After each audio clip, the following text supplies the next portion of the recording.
Хөдөлмөр эрхлэлт ажил олгогч нарын заавал зочлох хөдөлмөр цэглэмэн.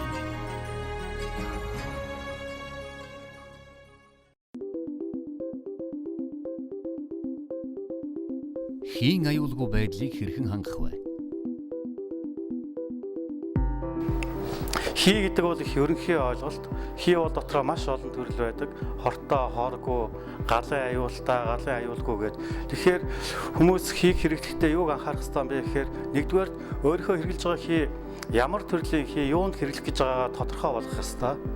Тэрнийхээ дагуу тухайн хийг нийлүүлдэг, үйлдвэрлэдэг хэрэглэгчдэд түгээдэг газруудтай холбогдно. Заавал хий бол өөрөө өндөр даралтанд дор байдаг.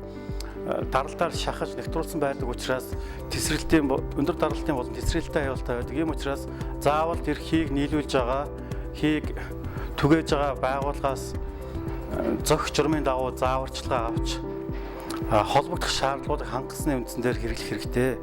Хийн аюулгүй ажиллагаа гэдэг бол зөвхөн тэр компани асуудал биш, хэрэглэж байгаа иргэн аж ахуй нэгж та бүхний хариуцлага та анхаарч хандах ажил байт юм а. Хийн талаараа бол ер нь бол нэг 3-4 үндсэн 3-4 мөрдөгдөг. Хийн аж ахуйн техник ашиглалтын дүрм, хийн аж ахуйн аюулгүй ажиллагааны дүрм, даралт цаавыг төхөөрөмжлөх аюулгүй ажиллах дүрм гэдэг. Эдгээр дүрмүүд дээр иргэн байгууллага аж ахуй нэгж яг юуг нь хариуцах уу, ямар хариуцлага хүлээх үү, ямар үүрэгтэй байх вэ гэдэг талаар тодорхой заасан байдаг. Дэлгэрэнгүй мэдээлэл аавна гэвэл энэ чиглэлийн аж ахуйн нэгжүүд болон мэргэжлийн хяналтын газрын хариуцсан байцаагч нараас мэдээлэл авч болдог. Хийний тухайд хэлэхэд манай сүүлийн үед манад бол хийн түш шиг их хэрэгжилж байна. Хийн түш гэдэг нь бол галын аюултай шатамхай хий байдаг. Үүнийг ахуйн хэрэглээнд, автотээврийн хэрэгсэлд болон үйлдвэрлэлд өргөн хэмжээгээр ашиглаж байна. Хийг ашиглахдаа юуг анхаарах хэрэгтэй вэ гэхээр нэгдүгээр байршлыг анхаарах хэрэгтэй. Энэ хийгээ би хаана байрлуулах вэ? Хаан байрлуулбал дүрмийн дагуу болон ямар нэгэн байдлаар орчинд аюулгүй байх байдгийг нэгдүгээр анхаарч авах хэрэгтэй. Хоёрдугаарт энэ хийг хадгалж байгаа сав маань стандартын болон холбогдох норм дүрмийн шаардлага хангасан байна уугүй юу гэдгийг сайн анхаарах ёстой. Гуравдугаарт хийг хэрэглэх үедээ гарч болох эрсдлээс би яаж хамгаалж болох вэ? Гарч болох эрсдлүүд нь юу байдаггүй гэдэг талаар мэдээлэлтэй болох хэрэгтэй. Эдгээр мэдээллийг бол хамгийн түрүүн тухайн хийг тарааж байгаа, түгээж байгаа борлуулдаг тэр байгууллагууд өгөх ёстой байдаг. Тэгэхээр та хийг хэрэглэхийн тулд яах вэ гэхээр эхлээд ямар төрлийн хийг юунд ашиглах гэж байгаагаа өөрөө сайн ухамсарлаж ойлгоод тодорхой болгоод дараа нь тэр чиглэлийн мэргэжлийн байгууллагад хандна.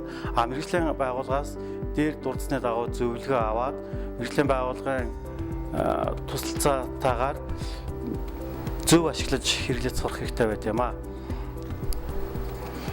Шатдаг хийний тухайд илүү дэлгэрэнгүй хэлэхэд шатдаг хий бол нэгдүгээр галын аюултай, хоёрдугаар тесрэлт үүсэх магадaltaй учраас хадгалж байгаа орчны нэг чухалчилдаг тухайл бол нарны гэрэлт болно, ил гал ойрхон байлгаж болдоггүй.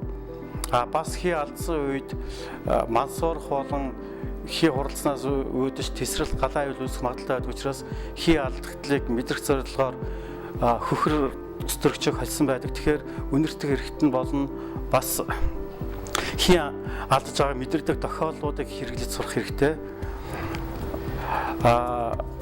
Жижиг савтай ахуйн хэрэглээний жижиг газруудын тухайд бол хэрэглэснийхаа дараа боллооныг нь хаяхтаа заавал цоож хаях хэрэгтэй.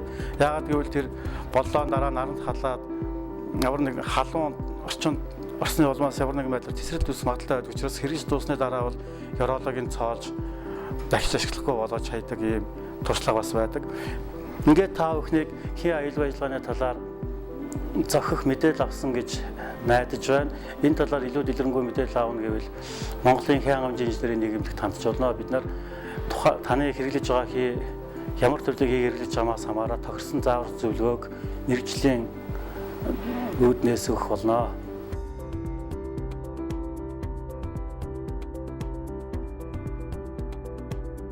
Илүү дэлгэрэнгүй мэдээллийг хөдөлмөр цэглэмэн цахим хуудаснаас.